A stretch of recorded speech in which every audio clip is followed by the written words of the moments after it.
अंबुलगा बुद्रुक गटात काँग्रेस आघाडीची गर्जना, जाहीर प्रचार सभेला मतदारांचा उत्स्फूर्त प्रतिसाद, माजी मंत्री आमदार अमित देशमुख यांची प्रमुख उपस्थिती, काँग्रेस उमेदवारांना विजयी करण्याचा मतदारांचा संकल्प.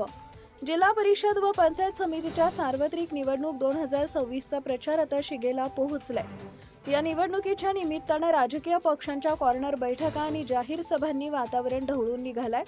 लातूरमध्ये काँग्रेस आघाडीच्या उमेदवारांनी प्रचारात मोठी आघाडी घेतल्याचं चित्र असून सभांना मिळणारा मतदारांचा उत्स्फूर्त प्रतिसाद हेच सिद्ध करत आहे. शुक्रवार दिनांक 30 जानेवारी रोजी सायंकाळी निलंगा तालुक्यातील अंबुलगा बुद्रुक इथं काँग्रेस आघाडीच्या उमेदवारांच्या प्रचारार्थ भव्य जाहीर सभा पार पडली. राज्याचे माजी मंत्री तथा लातूरचे माजी पालकमंत्री आमदार अमित विलासराव देशमुख यांच्या प्रमुख उपस्थितीत आणि स्वातीताई शिंदे यांच्या अध्यक्षतेखाली ही सभा संपन्न झाली.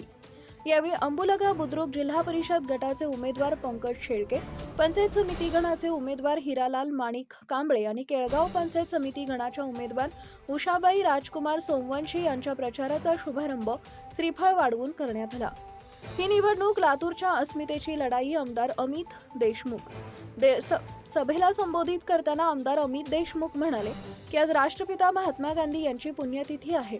त्यांचे विचार जिवंत ठेवण्यासाठी ही केवळ निवडणूक नाही, तर आपल्या आदरणीय नेत्यांच्या विचारांची आणि लातूरच्या अस्मितेची लढाई आहे. भाजपचे नेते विलासराव देशमुखांच्या आठवणी पुसून टाकण्याच्या गप्पा मारतात, पण त्यांना आठवणी नाही तर विचारांचा खून करायचा आहे, जे कधीही शक्य होणार नाही. भाजपनं शेतकरी, महिला किंवा तरुणांचे कोणतंही कल्याण केलं नाही. याउलट लातूर जिल्हा मध्यवर्ती बँक आणि मांजरा परिवारानं 0% व्याजदरानं कर्ज आणि उच्च शिक्षणासाठी मदत करून जिल्ह्याला प्रगतीपथावर नेले. तांबाळा येथील काँग्रेस उमेदवार अंजली चौधरी यांचा अर्ज पोलीस बंदोबस्तात मागे घ्यायला लावणं ही शुद्ध दादागिरी आहे.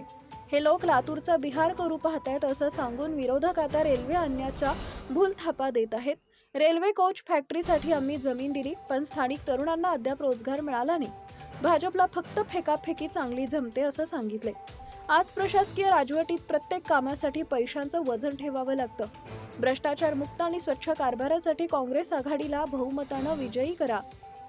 महाराष्ट्र काँग्रेस प्रदेशचे उपाध्यक्ष अशोकराव पाटील निलंगेकर यांनी आपल्या भाषणात सांगितले की गेल्या 9 वर्षातील प्रशासकीय कारभारात सर्वसामान्यांना मोठा त्रास सहन करावा लागतोय.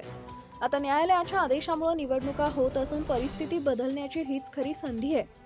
लातूर जिल्हा काँग्रेसचे अध्यक्ष अभय साळुंखे यांनी भाजपवर टीका करताना म्हटले, महागाई, बेरोजगारी आणि शेतमालाला नसलेला भाव यामुळे जनता त्रस्त आहे. सुवर्ण संधी आली आहे. मतदारांनी भाजपला त्यांची जागा दाखवून द्यावी आणि लातूर जिल्हा परिषदेवर काँग्रेसचा झेंडा फडकवावा.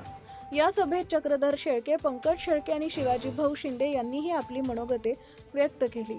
या जाहीर सभेला ॲडव्होकेट समद पटेल, हमीदभाई शेख, सुभाष शिंदे, जगदीश सगर, डॉक्टर अरविंद भातांबरे, विजयकुमार पाटील, किशोर कारखाने, राखीताई शेळके, महेश देशमुख, विठ्ठल पाटील, दिनकर बिराजदार, बालाजी गोमसाळे, राजकुमार पाटील, अजित नाईकवाडे, सुधीर लखनगावे, दिलीप ढोबळे, महावीर काकडे, असगर अन्सारी, मयूर तेलंग, अभय शर्मा यांच्यासह अंबुलगा बुद्रुक आणि केळगाव गटातील नागरिक, महिला कार्यकर्ते मोठ्या संख्येनं उपस्थित होते. Subscribe now and press the bell icon. Never miss an update.